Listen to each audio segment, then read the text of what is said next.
بسم اللہ الرحمن الرحیم۔ السلام علیکم ورحمۃ اللہ وبرکاتہ۔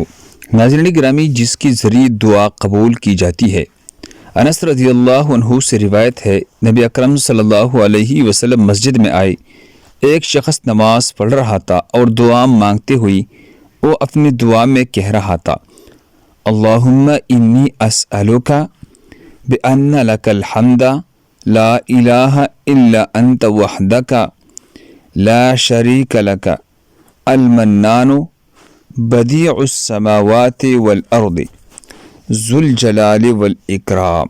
یہ الفاظ پڑھا کرتے تھے۔ نبی صلی اللہ علیہ وسلم نے فرمایا، کیا تم جانتے ہو اس نے کس چیز سے دعا کی ہے؟ اس نے اللہ سے اس کے اسم اعظم کے ذریعے دعا کی ہے کہ جب بھی اس کے ذریعے دعا کی جائے گی اللہ اسے قبول کر لے گا۔